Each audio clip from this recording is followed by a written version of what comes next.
After my dad's funeral, when everyone was talking about who gets what from his money and stocks, my brother-in-law, who's married to my sister Kelly, suddenly said that all of it, including $5 million, should go to Kelly, the oldest sibling.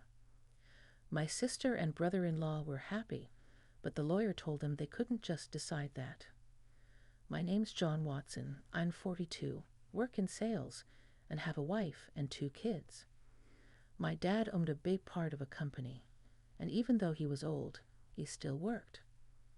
My sister Kelly, who's older than me, has always been a bit of a problem for our parents with her bad behavior. My sister, who's now in her middle years, still doesn't have a steady job and just lives her life however she wants. I've never really liked her, so I've always kept my distance. Then, when she turned 50, out of the blue, she brings home this guy and says, "I'm getting married." The guy, Chris Adams, is younger and good-looking, but he's pretty lazy and not very pleasant. My sister starts asking Dad for money for the wedding like it's no big deal. She blows through the cash real quick and then has the nerve to ask for more, which really upsets Dad. She figures she'll inherit everything eventually, so why not? I just watch her with a cold stare. Less than a year after she gets married, Dad has a heart attack while playing golf and passes away a few days later. It hits me hard, and I feel really sad. The sudden news of Dad's passing shocked all his friends, and our phones wouldn't stop ringing with condolences, but I couldn't just sit there and cry. I took charge, helping my stunned mom with all the arrangements for the funeral. As usual, my sister was nowhere to be found, off doing her own thing. After the funeral, utterly exhausted, Mom and I finally got a chance to catch our breath, but the very next day, a lawyer showed up at our door to talk about Dad's will. Mom and I already knew what was in it, but my sister and her husband barged in, clueless about the whole thing, and dropped a bombshell. All of Dad's stocks and the $5 million inheritance will go to my wife, the oldest daughter. So hands off. Mom and I were speechless at their audacity. "We did it, Kelly. Now we're set for life," cheered my brother-in-law, fist pumping with joy. The lawyer, clearly surprised, spoke up, "Hold on a minute." As my sister glared, the lawyer gave them a stern look and said, "Kelly, you're not entitled to any inheritance." My sister and her husband were stunned, protesting, "That can't be right. Kelly's the oldest daughter. She should get everything." It was clear my brother-in-law had been banking on that inheritance, assuming my sister would get it all. Their expressions shifted as the lawyer spoke softly. "Did you not know? Kelly is not Mr. Watson's biological child." Suddenly, my sister's face paled, her eyes darting to our mother. Mom, our mother, wore a complex expression. While I had always known my sister was a half-sibling, it seemed she had been kept in the dark. She began shaking, our mother almost frantic. "Mom, what does this mean? What does this mean?" "Kelly, you're from my previous marriage," our mother muttered, shaken by my sister's grip. My sister, who had often teased me about being the favorite child, now wore a stunned expression. But as she was legally adopted, she should still have inheritance rights, my brother-in-law interjected, his voice rising. "Isn't that so, Kelly?" "Yes, that's what I thought," my sister replied, but our mother shook her head. There had been no legal adoption. Both my sister and brother-in-law seemed incredulous. "That can't be. I'm the oldest daughter. Even Dad said so." My sister's anger turned towards me. "I'll let you take everything." She snapped, to which I responded, irritated by her entitlement. "After all the support Dad gave you, you still say that?" "Be quiet on his rightful heir." My sister and brother-in-law protested. But what's wrong with a father supporting his daughter? I sighed, feeling the weight of the situation.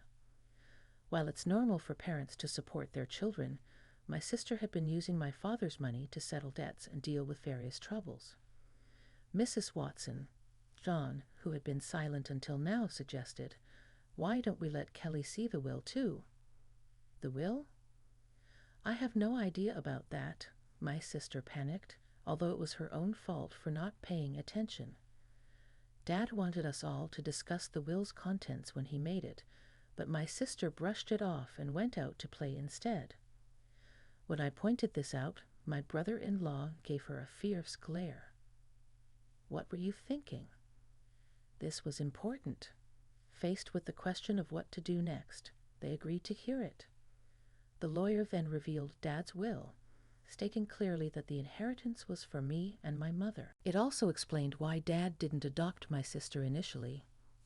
He intended to, but he grew disappointed with her behavior towards me, her half-brother, and her reckless spending as she got older. So, I actually have no inheritance rights. Realizing this, my sister was stunned. "Dan, what now?" Suddenly, my brother-in-law raised his voice, accusing, "You lied to me. You said you had money." His demeanor turned aggressive, leaving my mother and sister shocked, but I wasn't surprised. My brother-in-law had often shown his greed. Perhaps he even married my sister for her money.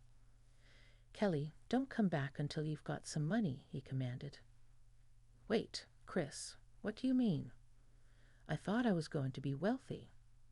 What a letdown. Roughly pushing past my sister, my brother-in-law stormed out of the room. Left behind, my sister glared at us, her face red with anger, and cried out to our flustered mother, "Mom, why didn't you have me adopted?" "It's not fair that only you get the inheritance. I should have gotten something too. But you didn't handle it right. This is awful, Mom," she sobbed, making a scene. I was taken aback by her outburst, but the lawyer seemed unfazed, perhaps accustomed to such drama. "Why does he get everything?" "Because I'm Dad's son," I responded, and my sister's eyes filled with anger as she lunged at me, shouting, "You! It would have been better if you were never born." I thought to myself that even if I hadn't existed, Dad would likely have made the same decision, given my sister's character. Before I could say anything, the lawyer calmly intervened. "Kelly, if you continue like this, it will involve the police," making my sister flinch, possibly recalling her past shoplifting incidents. "Kelly," our mother called out, tears in her eyes. 6 months had passed, and the inheritance proceedings went smoothly, without any hiccups. Though my sister and brother-in-law grumbled for a bit, the lawyer's efficient management left them with no room to meddle. My mother dated my sister some money, but I refrained from commenting on it. What bothered me most was their sudden disappearance with the funds, displaying their blatant gold-digging behavior, which left a sour taste in the mouths of our relatives who were aware of the situation. One day, I took my mother, wife, and daughter out for a meal.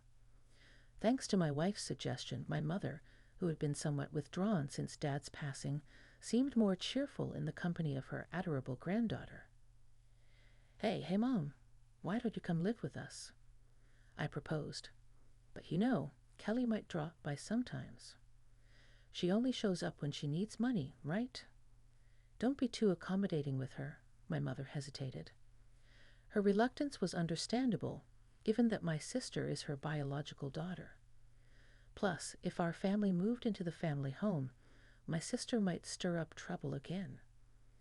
Respecting her concerns, I simply asked her to think it over as I drove towards the family home to drop her off. As we pulled up, we noticed lights on in the supposedly empty house. It wasn't the time for the helper to be there, so maybe my sister had returned. With that in mind, I parked the car in the garage. "Let's pop in for a quick coffee," I suggested as we stepped out of the car and headed towards the entrance. A car suddenly swerved towards us, narrowly missing us. Reacting to my daughter's cry, I instinctively shielded my wife. "Ouch." Thankfully, the car only grazed me, but I was thrown into a nearby flower bed, taking a hard knock. The car came to a halt after hitting the garage entrance. "Are you all right, honey?" My wife and daughter rushed over to help me up, while my mother stood trembling at the entrance, understandably shaken. Panic ensued. I was rushed to the hospital by ambulance and had to stay overnight. Later, I learned that the driver was Chris Adams, my brother-in-law. He claimed to the police that he mistook the accelerator for the brake, but I doubted his explanation. When my mother and sister visited me in the hospital, my sister looked at me coldly and remarked, "You're surprisingly resilient, aren't you?"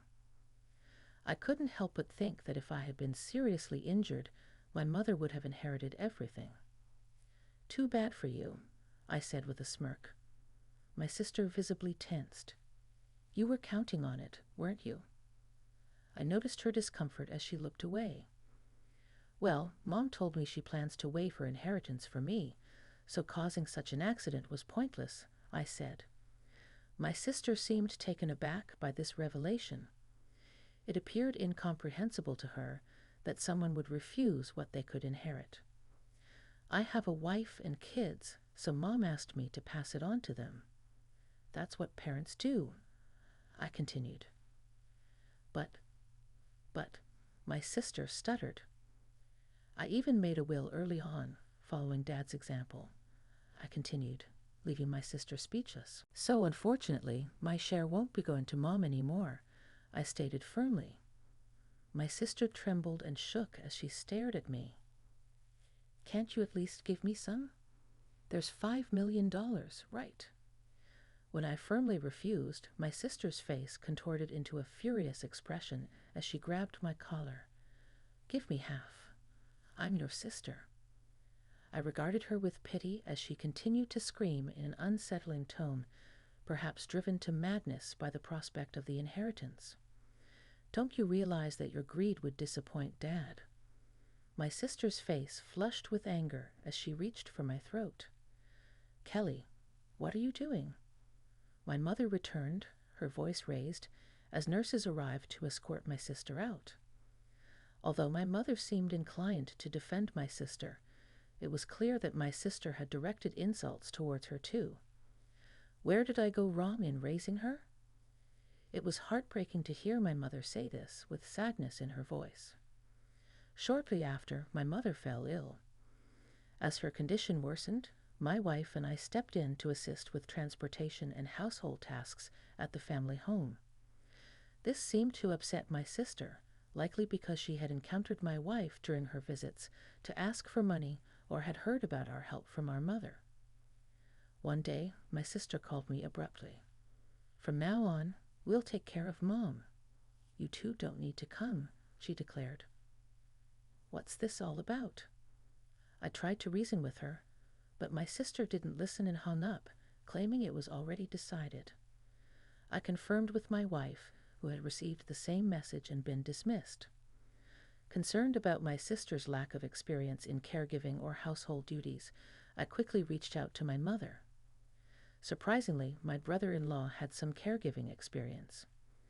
At that point, my mother was still quite independent, so it seemed manageable for the time being. I felt a bit relieved.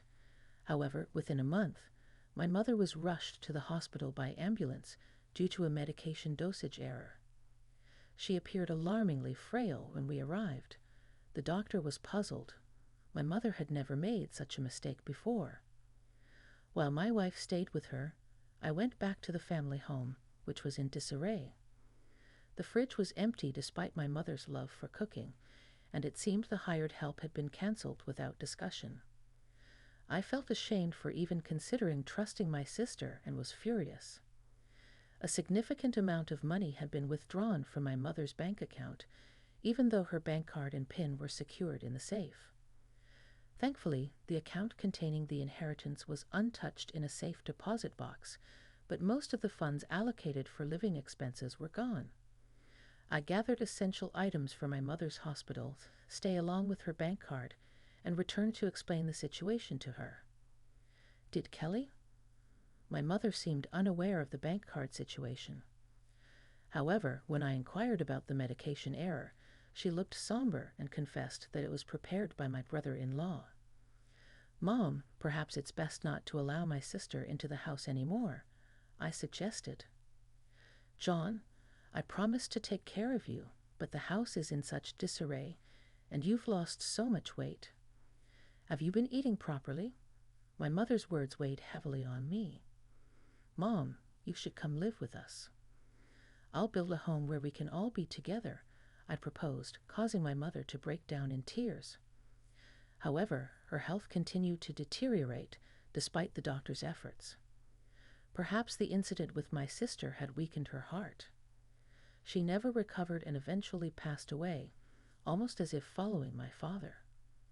Upon returning to the family home to make funeral arrangements, I discovered that all the valuables had vanished. It appeared my sister and brother-in-law had taken them in their desperate pursuit of money.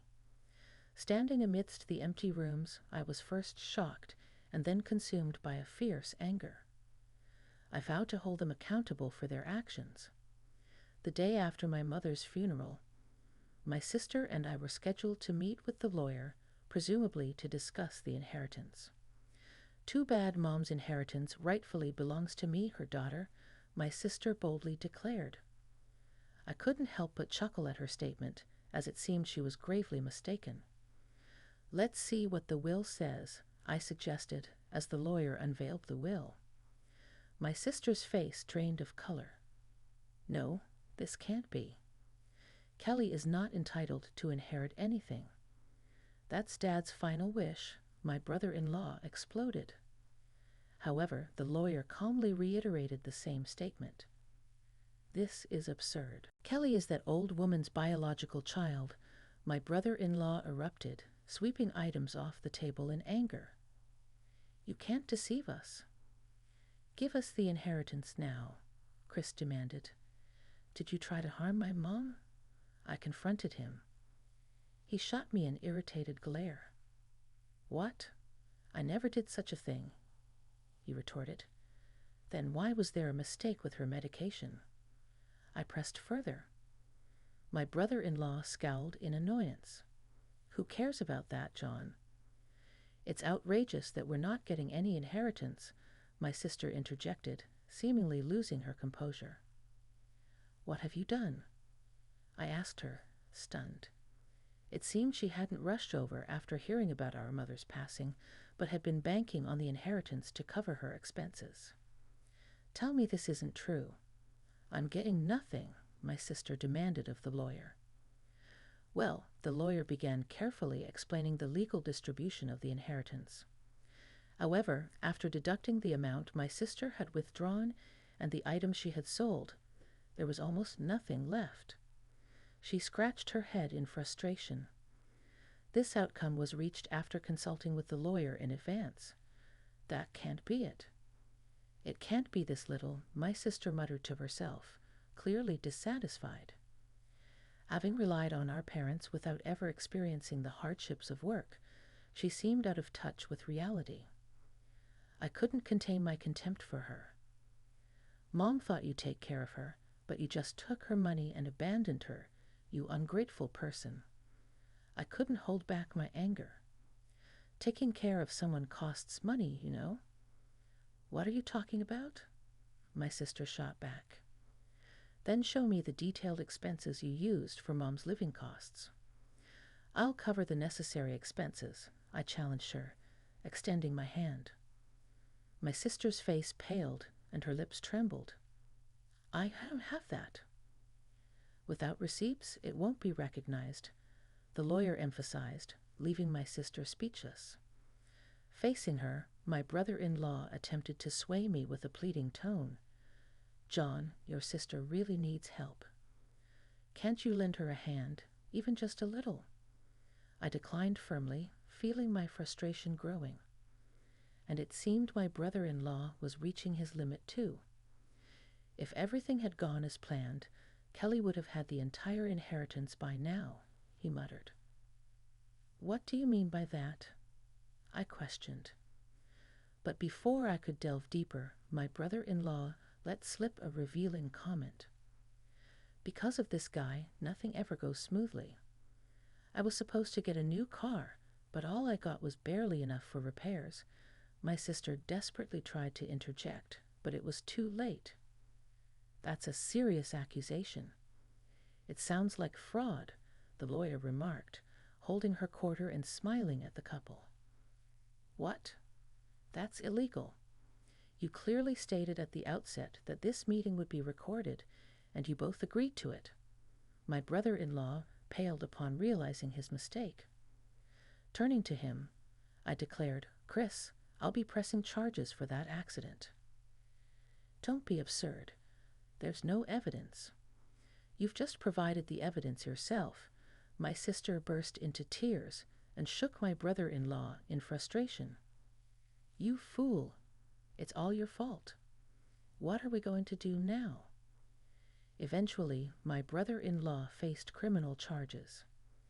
His previous offenses also came to light, leading to his detention by the police. My sister, implicated as an accomplice, received a lesser sentence. However, unable to afford her rent, she sought help from relatives but was rejected by everyone. As for me, I continued to work diligently without relying on any inheritance, finding solace in the dividends from stock as a small pleasure.